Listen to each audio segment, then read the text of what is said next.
This journey of mine has been surely a great experience. Being a Catholic, a born Catholic, and I never think that I would come to be a monk. I never think of that.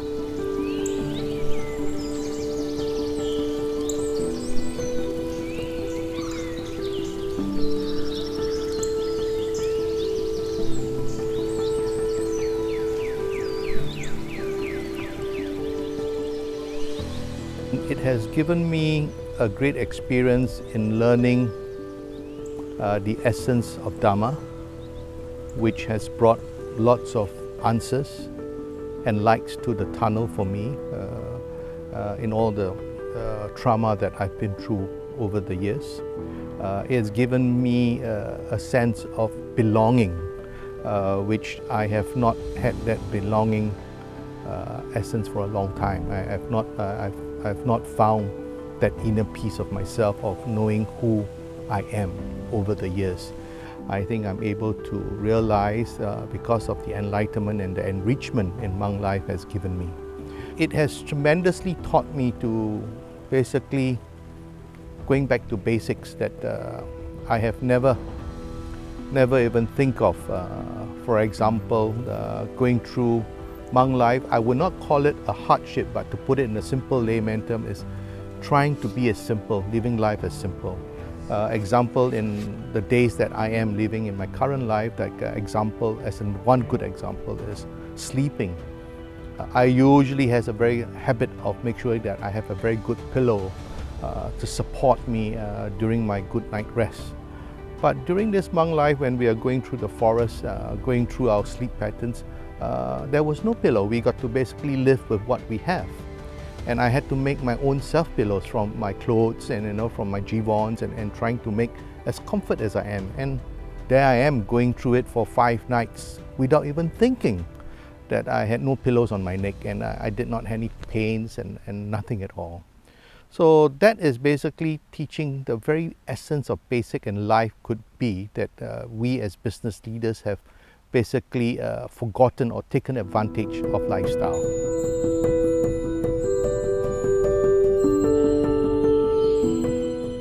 The other essence that has taught me is basically the mind. Going through meditation, it has deepened my understanding of how we could basically control our mind, whereby in our normal lives we usually let our mind manage us. But this time through meditation, through the essence of learning the skill of meditation, learning to be focused on what we can basically meditate, that has really taught me a lot. Example that I had is through the Tudong where we were walking, and I think it's something that is Buddha may want to try me out to see how I can endure the pain. I was having pinched nerve a day or 2 days before the walk of about 8.5 kilometers. And I was worried that I could not complete the walk, but I told myself that I shall and I want to. And it was really painful on my 2 thighs. I couldn't even sit or I couldn't even stand or standing a bit, and the pain was really bad. But it took me through.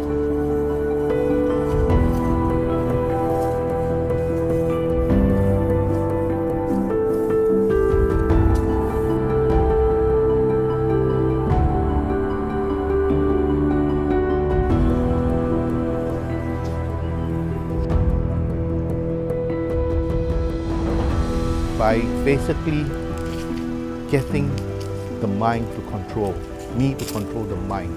And all I did was throughout my 8 kilos was basically chanting Namo Tassa. Focus on only one thing. And I think that has given me the enlightenment that, hey, I've done it, I've achieved it, and I could control rather than letting my mind controlling what they want me to do.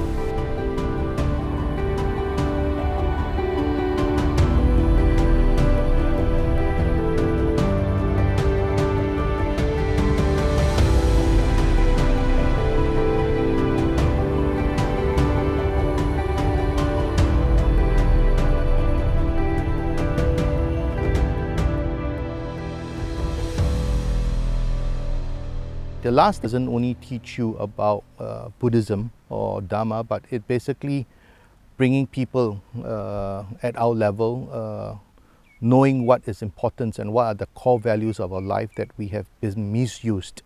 Like our daily routine, the way we treat people, the way our lifestyle of habits. This basically, the monk life teach a person to basically back to basic, analyzing how one could live in a very simple world, rather than one living in the luxurious world of what we would want to have. I must have it, but in the monk's life, it's a totally different. Even things that may not be upfront that you would like to have, but there's something that is given to you, you have to accept it, and basically that's the fruit of the day, and that's something that one will never think that, oh, this is something that I must have. But well, in monk life, it teaches you to be humble. So I think this is something that people of today's lifestyle would and should take advantage of this learning curve of looking at themselves at the mirror. Where have I done wrong, or how can I improve myself? So I would highly recommend for business leaders, even people that is going through tremendous stress and or basically emotionally depressed, and I think seeing a psychologist may not help you. I think even a psychologist may want to look into coming into a monk life to understand the learning of monk lives, and whereby I think it could be a good teaching for all.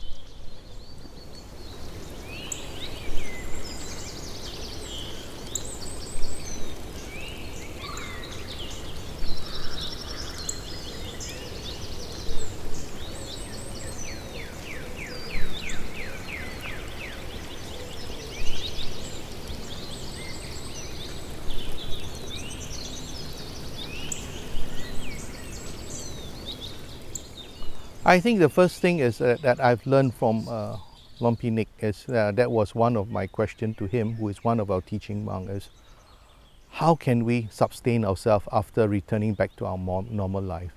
And he taught me, he taught us a very good lesson is the gut. It's just like doing bowling, and happened that I used to be a bowler, putting the gutters up and basically schedule ourselves. And I think that is something that I would surely want to do, is basically manage the time schedule, doing what is necessary of what basic lifestyle would do. And I believe by doing that, that will surely give me that essence of enrichment. Like meditation for sure is something that I have been doing an hour a day, and I think now is something that I will extend to the number of hours, maybe one in the day, one in the evening. And the good thing is the diet plan of a monk. I think that is really the best way, and stunningly, I don't even feel hungry at all during the 20 days.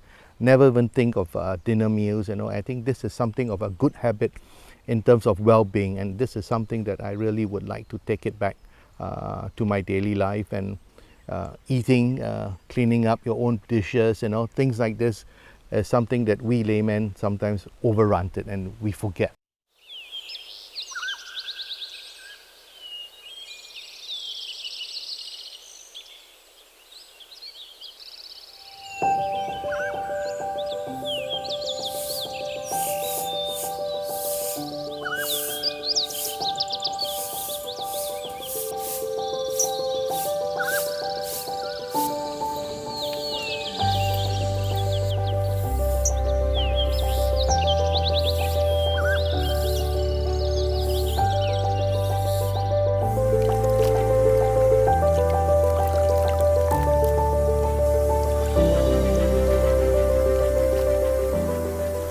I think with that, it also will help us to do our discipline, our self-discipline.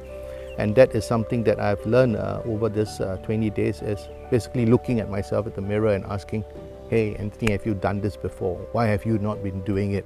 It's something so simple and easy. Why have you not thought about it? Or be more considerate in terms of our speech when we speak, because of the 8 precepts that we have been taught, and it relates to many things in business that we can use the 8 precepts to basically enrich our working career.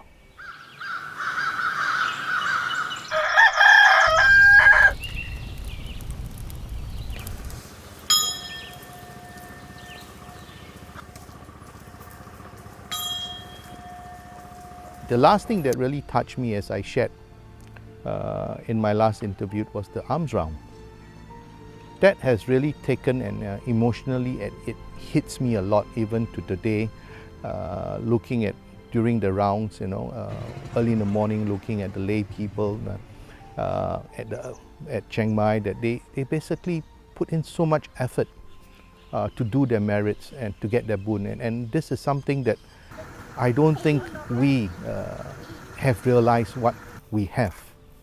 And looking at these lay people that making the effort to even providing us the meal that could last them for even 2 days or 3 days servings of the rice, and that really touched me with their broken winter jackets and all. That really emotionally hit me.